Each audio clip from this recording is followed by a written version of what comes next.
नमस्कार दोस्तों, share market की दुनिया में आपका स्वागत है। दोस्तों, आज हम बात करेंगे HDFC बैंक के बारे में। क्या आपको HDFC बैंक का शेयर लेना चाहिए? दोस्तों, HDFC बैंक एक ज़माने में 25-30% की ग्रोथ किया करता था। सन 2000 का जो दशक था, 2008 में जब वर्ल्ड में क्रैश आया, ग्लोबल फाइनेंशियल क्राइसिस हुआ यूएस में, उस साल में HDFC बैंक का शेयर, उसका प्रॉफिट ग्रोथ जो था HDFC बैंक का, वो 30% था। दोस्तों कोई भी कंपनी जैसे जैसे बड़ी होती है, उसके ग्रोथ की संभावना थोड़ी सी कई बार कम हो जाती है। HDFC बैंक ने उसके अगले 10 सालों में लगभग 20-25% की ग्रोथ दी दोस्तों। और अब दोस्तों आजकल इसकी ग्रोथ 15 से 20% के बीच में चल रही है। एक्सपर्ट्स का मानना है जिस तरह से बैंक बड़ा होता जा रहा है, इसकी ग्रोथ आगे 10 से 15% के बीच में दोस्तों चलेगी।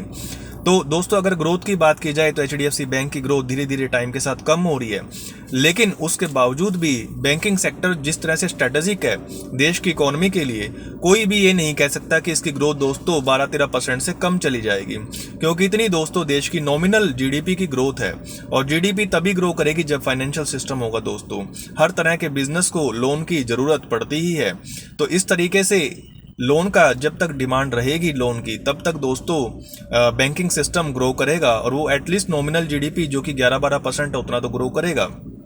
क्योंकि HDFC बैंक बैंकिंग सेक्टर में लीडर है, तो उम्मीद ये भी है कि लॉन्ग टर्म में इसकी ग्रोथ शायद 15 से 20% के बीच में कहीं पे रहे। अब दोस्तों बात कर लेते हैं इसकी वैल्यूएशंस की। बैंक दोस्तों किसी टाइम पे 5 के प्राइस टू बुक वैल्यूएशंस पे ट्रेड करता था, यानी बहुत महंगा था। उसकी जो बुक वैल्यू है, जो कंपनी कह रही है हमारे पास इतना एसेट है, इतना पैसा, इतना नेटवर्थ है, उससे 5 गुना मार्केट वैल्यू थी दोस्तों, लगभग। लेकिन आज के टाइम पे वो 2-2.25 के आसपास रह गई है। यानी कंपनी ने पिछले 3-4 सालों में पैसा बहुत कमाया, प्रॉफिट बहुत कमाया, लेकिन दोस्तों शेयर प्राइस नहीं चला। प्राइस टू अर्निंग जो 28 या 30-35 के आसपास हुआ करता था, वो घट के 12-13-14-15 ऐसे हो गया दोस्तों। तो बैंकिंग स्टॉक एक्चुअल में काफी सस्ते हो गए हैं, तो इससे ज्यादा सस्ते नहीं हो सकते।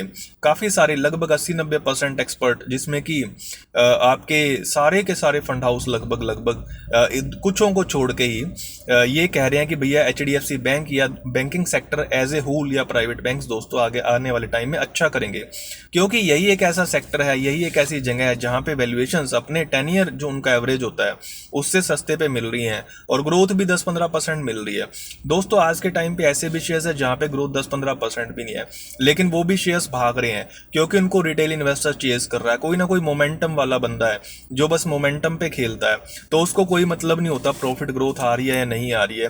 तो वो शेयर भी भाग रहे हैं जहां पे ग्रोथ ही नहीं आ रही, बिल्कुल भी 10% भी प्रॉफिट ग्रोथ नहीं है। तो यहाँ पे 10 से 15 या 15 से 20 का तो आपको श्योरिटी है, और वैल्यूएशंस बहुत ही सस्ते हैं। ऐसे वैल्यूएशंस मार्केट के किसी भी सेगमेंट में नहीं है।